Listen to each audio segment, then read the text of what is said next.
सूचना केवल हमारे विचार हैं, वित्तीय सलाह नहीं। निर्णय लेने से पहले खुद शोध करें। किसी भी लाभ या हानि के लिए हम उत्तरदायी नहीं हैं।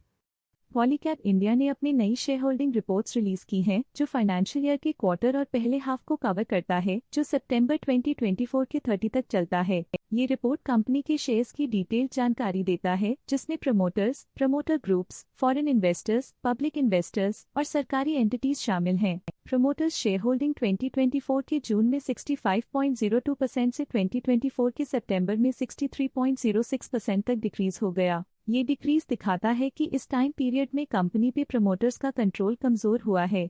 पब्लिक हेल्थ शेयर्स का परसेंटेज 2024 के जून में 14.42% से 2024 के सितंबर में 14.1% तक डिक्रीज हो गया। इस डिक्रीज से साफ है कि इस टाइम पीरियड में कंपनी में पब्लिक का हिस्सा डिक्रीज हुआ है। DII डोमेस्टिक इंस्टीट्यूशनल इन्वेस्टर्स ने अपना शेयर होल्डिंग जून 2024 में 6.93% से सितंबर 2024 में 9.36% तक इंक्रीज किया। ये बताता है कि डोमेस्टिक इंस्टीट्यूशंस ने कंपनी में अपना इंटरेस्ट 2.43% तक इंक्रीज किया है। फॉरेन इंस्टीट्यूशनल इन्वेस्टर्स की शेयर होल्डिंग में थोड़ा डिक्रीज आया 2024 के जून से 2024 के सितंबर में, जो दिखाता है कि फॉरेन इंस्टीट्यूशंस ने अपने स्टेक को क्वार्टर टू क्वार्टर -0.15 से डिक्रीज किया है, जिसे पता चलता है कि उन्होंने अपनी इन्वेस्टमेंट्स को पुल बैक किया है। चलिए इन्वेस्टर्स के स्टैटिस्टिक्स पे नजर डालते हैं, जो शेयर होल्डिंग पैटर्न में फ्लक्चुएशंस का कारण बन सकते हैं। गिरधारी ठाकुरदास जयसिंघानी इस क्वार्टर में स्टेक होल्डिंग में डाउनटर्न देखा। पिछले क्वार्टर के मुकाबले स्टेक होल्डिंग में -1.19% तक डिक्रीज हुआ है।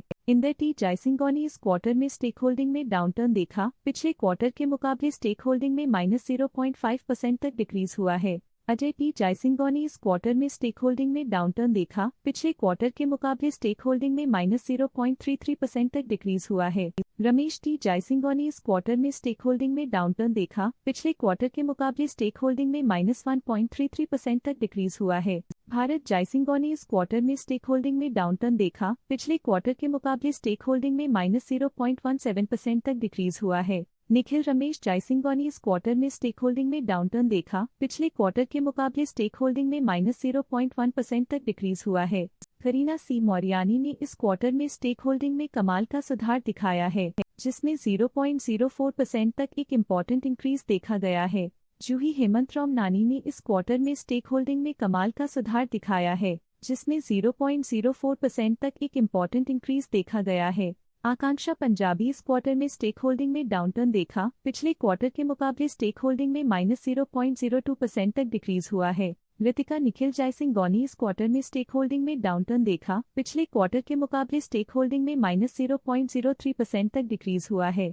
Ramesh T Jaisinghani /RR family trust ने इस क्वार्टर में स्टेक होल्डिंग में कमाल का सुधार दिखाया है, जिसमें 0.93% तक एक इम्पॉर्टेंट इंक्रीज देखा गया है। राजू गिरधारी जयसिंघानी के पास प्रीवियस क्वार्टर में बिल्कुल भी शेयर्स नहीं थे, लेकिन करंट क्वार्टर में वो 0.66% शेयर्स होल्ड करते हैं। रेशमा मनीष कुकरेजा के पास प्रीवियस क्वार्टर में बिल्कुल भी शेयर्स नहीं थे, लेकिन करंट क्वार्टर में वो 0.07% शेयर्स होल्ड करते हैं। अनिल हरिराम हरियाणी की फाइनेंशियल परफॉर्मेंस में एक सिग्निफिकेंट डिफरेंस देखा गया है, जो -0.1% है। लेटेस्ट क्वार्टर में म्यूचुअल फंड ने स्टेक होल्डिंग में इंक्रीज देखा, जिसमें 2.42% का अपटिक देखा गया।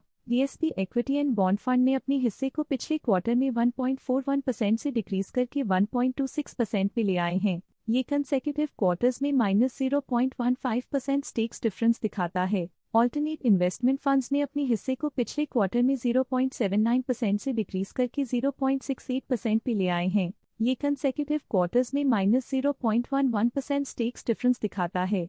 लेटेस्ट क्वार्टर में इंश्योरेंस कंपनीज ने स्टेक होल्डिंग में इंक्रीज देखा, जिसमें 0.2% का अपटिक देखा गया। लेटेस्ट क्वार्टर में NBFCs रजिस्टर्ड विद RBI ने स्टेक होल्डिंग में इंक्रीज देखा, जिसमें 0.01% का अपटिक देखा गया। Motilal Oswal Nifty mid cap 100 ETF current quarter में 2.79% शेयर्स के साथ कंपनी में एंटर किया, जबकि प्रीवियस क्वार्टर में उनके पास 0% शेयर्स थे।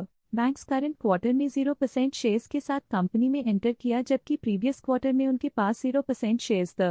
Motilal Oswal Nifty mid cap 150 index fund previous quarter में 1% शेयर्स ओन करते थे, लेकिन करंट क्वार्टर में उन्होंने कंपनी से एग्जिट ले लिया है। Stake holding foreign portfolio investors category I के लिए पिछले क्वार्टर के मुकाबले में -0.07% से डिक्रीज हो गई। Stake holding foreign portfolio investors category 2 के लिए पिछले क्वार्टर के मुकाबले में -0.07% से डिक्रीज हो गई। फॉरेन इंस्टीट्यूशनल इन्वेस्टर्स के पास प्रीवियसली क्वार्टर में जीरो अमाउंट ऑफ शेयर्स थे, लेकिन करंट क्वार्टर में 0.01% शेयर्स ओन करते हैं। ये था कंपनी का करंट शेयर होल्डिंग पैटर्न। देखने के लिए धन्यवाद।